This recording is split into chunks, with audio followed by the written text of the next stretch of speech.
Hello મિત્રો, કેમ છો? ઓનલાઈન સ્ટડી જીપીએસસી અને યુપીએસસીમાં હું તમારું સ્વાગત કરું છું. બરાબર.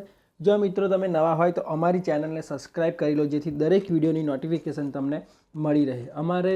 અમારી ચેનલમાં તમને દરેક જાતનું મટીરિયલ તમને પ્રોવાઈડ કરવામાં આવશે, પ્લસ ફ્રી પીડીએફ તમને આપવામાં આવશે. તમે ટેલિગ્રામ ચેનલની લિંક નીચે આપેલી છે, ત્યાંથી જઈને જોઈન થઈ જજો. તમારે વોટ્સઅપ ગ્રુપમાં જોડાવવું હોય તો નીચે નંબર પણ આપેલો છે. ઓકે, તો આજે છે 17 નવેમ્બર અને આપણે જોવાનું છે આનું કરંટ અફેર્સ. ઓકે, તો ચાલો મિત્રો ચાલુ કરીએ. પહેલો ક્વેશ્ચન છે, હમણાં પ્રાકૃતિક ચિકિત્સા દિવસ કયા દિવસે મનાવવામાં ઉજવાયો છે? શું છે? તો 18 નવેમ્બર. હમણાં પ્રાકૃતિક ચિકિત્સા દિવસ કયા દિવસે ઉજવાયો છે? તો 18 નવેમ્બર. આ દિવસ કોના દ્વારા મનાવવામાં આવે છે? તો આયુષ મંત્રાલય દ્વારા. કોના દ્વારા મનાવવામાં આવે છે? આયુષ મંત્રાલય દ્વારા. એના મંત્રી કોણ છે અત્યારે? તો શ્રીપદ યશો નાયક. કોણ છે? તો શ્રીપદ યશો નાયક. બરાબર છે. તો મિત્રો 14 નવેમ્બરે કયો દિવસ ઉજવવામાં આવ્યો હતો? બીજા આપણે એક્સ્ટ્રા ફેક્ટ જોઈએ તો 14 નવેમ્બરે આપણે જોઈએ તો વર્લ્ડ ડાયાબિટીસ ડે. કયો ઉજવાતો? વર્લ્ડ ડાયાબિટીસ ડે ઉજવાયો હતો. બરાબર. અને બીજો ઉજવાયો હતો નેશનલ ચિલ્ડ્રન ડે. કયો ઉજવાયો હતો? નેશનલ ચિલ્ડ્રન ડે ઉજવાયો હતો. બરાબર છે. કઈ? તો 14 નવેમ્બરે. 16 નવેમ્બરે તો કયો દિવસ ઉજવાયો હતો? 16 નવેમ્બરે તો નેશનલ પ્રેસ ડે. ઓકે, આ આપણે એક્સ્ટ્રા ફેક્ટ છે જે એક્ઝામમાં પૂછાય છે. 17 નવેમ્બરે તો ઇન્ટરનેશનલ સ્ટુડન્ટ ડે. કયો ઉજવાયો હતો? International student day. યાદ રાખજો મિત્રો. અને વર્લ્ડ સ્ટુડન્ટ ડે ક્યારે ઉજવાય છે? વર્લ્ડ સ્ટુડન્ટ ડે ક્યારે ઉજવાય છે? તો 15 ઓક્ટોબર. ક્યારે ઉજવાય છે?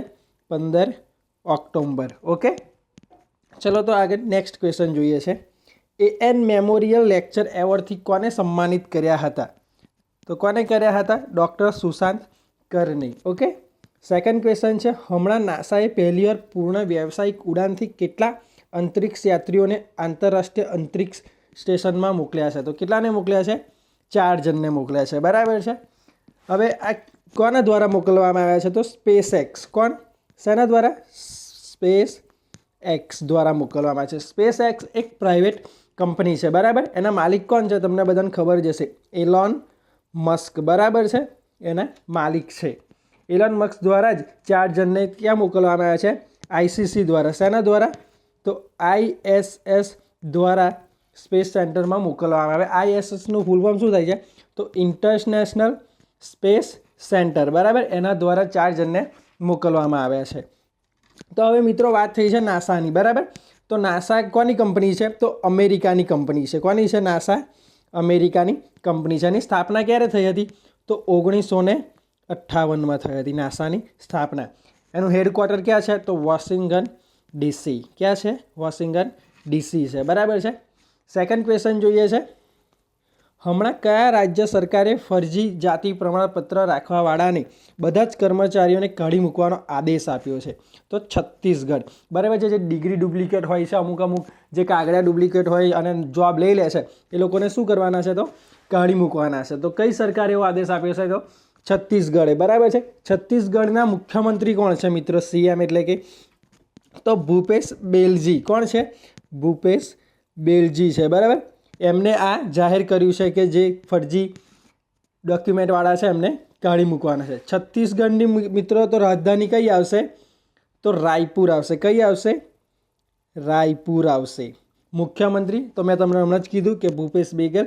અને રાજ્યપાલ કોણ છે? તો અનુસુઈયા ઉકે. કોણ છે? અનુસુઈયા ઉકે છે. બરાબર છે. યાદ રાખજો. સેકન્ડ ક્વેશ્ચન જોઈએ છે મિત્રો. હમણાં રિઝર્વ બેંક ઇનોવેશન હબ ના અધ્યક્ષ કોણ નિયુક્ત થયા? તો કોણ થયા? કૃષ્ણ ગોપાલ કૃષ્ણન. બરાબર છે. Reserve bank of innovation RBIH. બરાબર છે. શું છે એનું full form? Reserve bank innovation hub. બરાબર છે. તેની સ્થાપના ક્યારે થઈ હતી મિત્રો? તેની સ્થાપના થઈ હતી 1 એપ્રિલ 1935માં થઈ હતી. ક્યારે થઈ હતી? 1 એપ્રિલ 1935માં. એનું હેડક્વાર્ટર ક્યાં છે મિત્રો? તો મુંબઈ મહારાષ્ટ્રમાં. ક્યાં છે? મુંબઈ મહારાષ્ટ્રમાં છે. અત્યારે તાજેતરમાં ગવર્નર કોણ છે ત્યાં આગળ? તો શક્તિકાંત દાસ. કોણ છે? શક્તિકાંત દાસ છે. આરબીઆઈ થોડા સમય ટાઈમ પહેલાં જ MANI મની એપ લોન્ચ કરી. બરાબર, કોને કરી? તો આરબીઆઈએ કરી. જો મિત્રો હું તમને ભણાવું છું નોન સ્ટોપ, તો તમે અમારા વિડીયોને શેર કરો જેથી દરેક બીજા મિત્રો અમારી સાથે જોડાઈ શકે અને બીજા મિત્રોને પણ આનો લાભ મળી શકે. તમે નવા હોય તો અમારી ચેનલને સબસ્ક્રાઈબ કરો જેથી દરેક વિડીયોની નોટિફિકેશન તમને મળતી રહે. સેકન્ડ ક્વેશ્ચન જોઈએ છે મિત્રો, હમણાં કયા ખેલાડીને ટેનિસ 2020 ATP ટૂર નંબર 1 ટ્રોફીથી સન્માનિત કર્યા છે? તો નોવાક. કોણ છે? નોવાક જોકોવિક. કોને કર્યા છે? નોવાક જોકોવિક. બરાબર છે. હવે મિત્રો શું છે એટીપી? એટીપી એટલે પહેલાંનું સ્થાન. બરાબર છે. Association of tennis profession. શું થાય છે? Association tennis profession. બરાબર છે. હવે મિત્રો આ છે પહેલા નંબર પર. તો બીજા નંબર પર કોણ રહ્યું છે? તો રાફેલ નડાલ. કોણ રહ્યું છે? રાફેલ નડાલ, જે સ્પેનથી આવે છે. ક્યાંથી આવે છે? તો મિત્રો એ સ્પેનથી બિલોંગ કરે છે. બરાબર છે. રાફેલ નડાલ એ સેકન્ડ નંબરે રહ્યા છે. સેકન્ડ ક્વેશ્ચન જોઈએ છે, એશિયાનું પહેલું સૌર ઉર્જા સક્ષમ ટેક્સટાઇલ મિલ ભારતના કયા રાજ્યમાં સ્થાપિત કરાઈ છે? તો કયા આગળ કરાયું છે? મહારાષ્ટ્રમાં કરાયું છે. બરાબર. સૌર ઉર્જાથી ચાલતી પહેલી મિલ હશે આ મિત્રો. શું હશે? તો સૌર ઉર્જાથી ચાલતી પહેલી કાપડની મિલ હશે. બરાબર છે. એનું હેડક્વાર્ટર ક્યાં છે? મહારાષ્ટ્રમાં. મહારાષ્ટ્રમાં કયા આગળ? તો પરભલી જિલ્લામાં. કયા આગળ? પરભલી જિલ્લામાં છે. બરાબર છે. હવે મહારાષ્ટ્રની વાત થઈ છે મિત્રો, તો મહારાષ્ટ્રની રાજધાની કઈ છે? તમને ખબર જ છે, મુંબઈ છે. બરાબર છે. મહારાષ્ટ્રની રાજધાની. મુખ્યમંત્રી તમને ખબર જ છે કોણ છે? ઉદ્ધવ ઠાકરે. બરાબર છે. રાજ્યપાલ કોણ છે મિત્રો? તો ભગતસિંહ કોશિયારી. કોણ છે? ભગતસિંહ કોશિયારી. બરાબર છે. ભગતસિંહ કોશિયારી મહારાષ્ટ્રના છે અને ગોવાના પણ રાજ્યપાલ છે. બરાબર. હમણાં તમે યાદ રાખજો, એમને ગોવાનો એડિશનલ ચાર્જ પણ સંભાળેલો છે.